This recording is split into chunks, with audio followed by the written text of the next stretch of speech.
വാ ഇന്നത്തെ നോക്കിയാലോ. എന്നത്തെ പോലെ സുട സോറ്. നമ്മുടെ നാട്ടിൽ ഈ ചക്കകാലം കഴിയാൻ പിന്നെ ചക്കക്കുരു മാങ്ങ മുരിങ്ങക്കായ വെച്ചിട്ട് അമ്മമാരൊരു കറി ഉണ്ടാക്കില്ലേ, ആ കറിനെ ഇതിനകത്ത് ചക്കക്കുരു ഇല്ല എന്നുള്ളൊരു കുറവുള്ളൂ, ബാക്കിയൊക്കെ സെയിമാണ്. ഇത് പിന്നെ കുറച്ച് ബീട്രൂട്ട് തോരൻ, പിന്നെ നമ്മുടെ ചിക്കൻ സോസേജ് വെച്ചിട്ടൊരു ഫ്രൈയോ ഉപ്പേരിയോ തോരനോ എന്തെല്ലാം പറയാം, അങ്ങനെ ഒരു കറി, മെഴുക്ക് പുരട്ടി അതന്നെ. പിന്നെ ഇത് കുറച്ച് ചമ്മന്തിപ്പൊടി, പിന്നെ നമ്മുടെ പടപട പപ്പടം.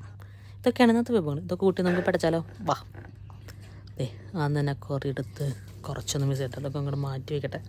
ചാറെടുത്ത് അങ്ങോട്ട് മിക്സ് ചെയ്ത് കുറച്ച് ബീട്രൂട്ടും കുറച്ച് ചമ്മന്തിപ്പൊടിയും പിന്നെ നമ്മുടെ 1 പീസ് ഓഫ് പാപ്പഡ് അതും കൂടി ഇങ്ങോട്ട് പൊട്ടിച്ച് ദേ ആ മാങ്ങയുടെ ഉള്ളിലത്തെ കാമ്പ് എൻ്റെ അമ്മയെ നല്ല രസമായിരിക്കും.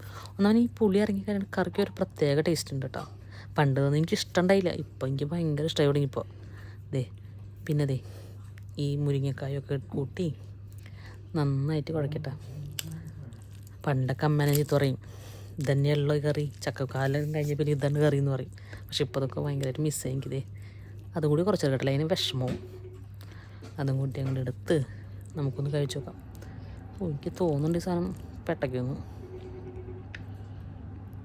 അമ്മോ ഒരു രക്ഷയില്ല, കിട്ടു എന്ന് പറഞ്ഞാൽ കിട്ടു സാധനം. അപ്പോൾ നാളെ കാണാം. ബായ്.